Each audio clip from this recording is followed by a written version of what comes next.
let's make some freezer black bean burgers.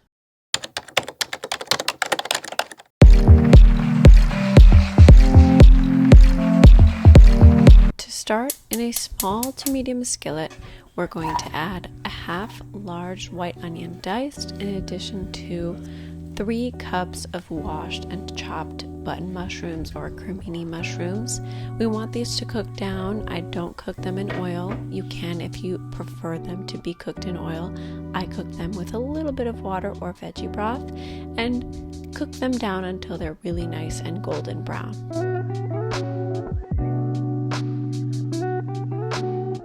For the base of our burgers, we're going to add a half a cup of macadamia nuts or walnuts to a large food processor and process those first so they're the size of a really tiny little granule of sand.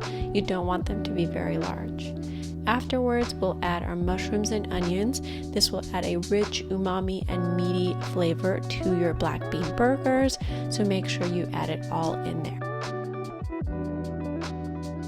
Additionally, add our spices, some smoked paprika, brown sugar, garlic powder, mustard powder, black pepper, and salt to taste. All of the exact measurements will be in the description, and process once more until everything is really nice and combined. You want to make sure that the mushrooms and the onions are really well mixed and blended. Lastly, we'll add 3 cups of cooked black beans to this blender portion.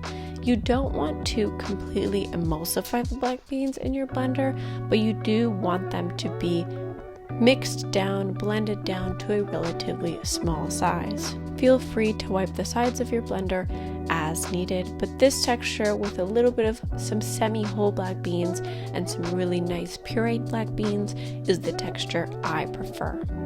Take out a large mixing bowl of choice and add 2 cups of cooked brown rice or white rice. You can even use quinoa if you prefer, but I like brown rice in these.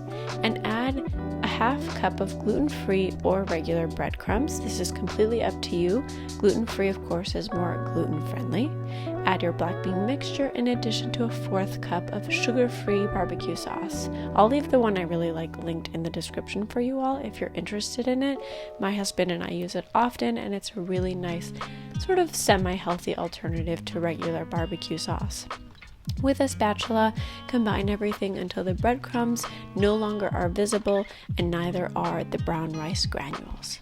Adjust any seasonings to your liking by adding more salt, more smoked paprika.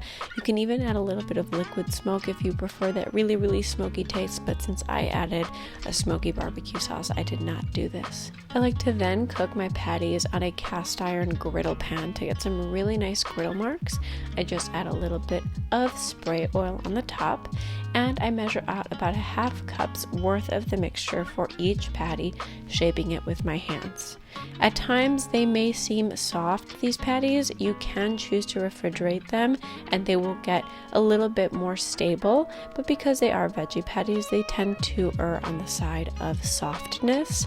But I let them fry up for about a minute or 2.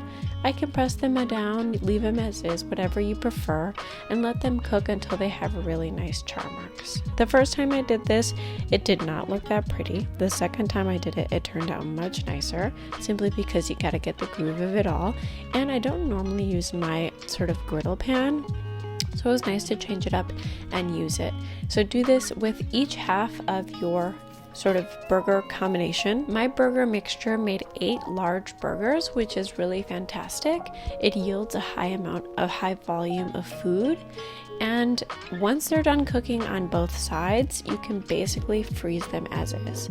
But something that I really enjoyed doing is placing all of the burgers on some parchment paper.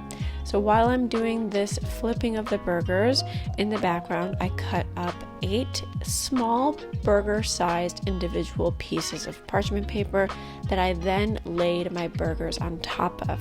This is really a magnificent hack because when you freeze the burgers, they won't stick to one another.